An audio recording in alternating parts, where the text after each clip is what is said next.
झांसी की रानी कवियत्री सुभद्रा कुमारी चौहान। इस वीडियो में हम इस कविता के एक एक पैराग्राफ की व्याख्या पढ़ेंगे और समझेंगे। पहला पद है, सिंहासन हिल उठे राजवंशों ने भ्रकुटी तानी थी, बूढ़े भारत में आई फिर से नई जवानी थी, गुमी हुई आजादी की कीमत सबने पहचानी थी, दूर फिरंगी को करने की सबने मन में ठानी थी, चमक उठी सन 57 में वह तलवार पुरानी थी, बुंदेले हर बोलों के मुख हमने सुनी, खूब लड़ी मर्दानी वह तो झांसी वाली रानी थी। इस पद की व्याख्या इस प्रकार है कि यहाँ पर कवित्री ने झांसी की रानी की वीरता का उल्लेख किया है। जब रानी झांसी के सिंहासन पर बैठी तो उन्होंने अंग्रेजों से अपने देश को आजाद कराने के लिए उनसे युद्ध किया। झांसी की रानी लक्ष्मीबाई के साहस और बलिदान का वर्णन करते हुए कहा है कि किस तरह उन्होंने गुलाम भारत को आजाद करवाने के लिए हर भारतीय के मन में चिंगारी लगा दी थी। रानी लक्ष्मीबाई के साहस से हर भारतवासी जोश से भर उठा और सबके मन में अंग्रेजों को दूर भगाने की भावना पैदा होने लगी थी। सन 1857 में उन्होंने जो तलवार उठाई थी, यानी अंग्रेजों के खिलाफ जो जंग छेड़ी थी, उससे सभी ने अपनी आजादी की कीमत को पहचाना था। जब लक्ष्मीबाई झांसी की रानी बनी तो उन्होंने भारतीय जनता में आजादी का मंत्र फूंक दिया। अंग्रेजों के द्वारा गुलाम बनाए गए राजाओं ने भी अंग्रेजों से युद्ध करने का संकल्प किया।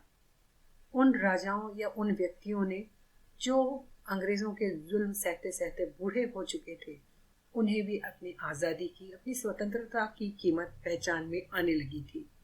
गुस्से में उनकी भौहें तन उठी थी और देश में उथल पुथल मच गई। भारत जो आजादी की आशा ही छोड़ चुका था, उसमें फिर से एक नई आशा की किरण जागी थी। अब सबको लगने लगा था कि अपनी आजादी जो उन्होंने खो दी थी वह अत्यंत कीमती है।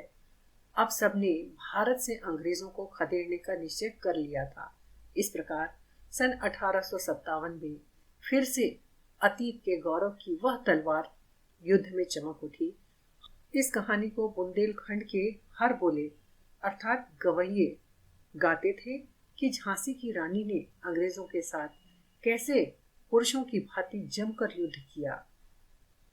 बुंदेले हर बोलों के मुख अर्थात झांसी बुंदेलखंड के अंतर्गत आता था, इसलिए बुंदेले हर बोले मतलब गवैये से अर्थ लेंगे कि वे झांसी की रानी के शौर्य के गीत गाते थे।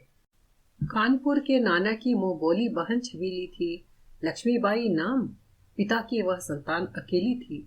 नाना के संग पढ़ती थी वह, नाना के संग खेली थी, बर्छी ढाल कृपाण करटारी उसकी यही सहेली थी। वीर शिवाजी की गाथाएं उसको याद जबानी थी, बुंदेले हर बोलों के मुंह हमने सुनी कहानी थी, खूब लड़ी मर्दानी वह तो झांसी वाली रानी। इस पद में कानपुर के नाना का उल्लेख किया गया है।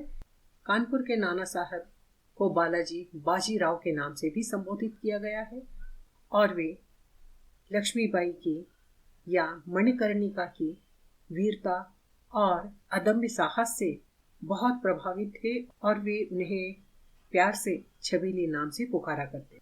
कवित्री ने कहा है कि कानपुर के नाना साहब ने बचपन में ही रानी लक्ष्मीबाई की अद्भुत प्रतिभा से प्रभावित होकर उन्हें अपनी मुंह बोली बहन बना लिया था।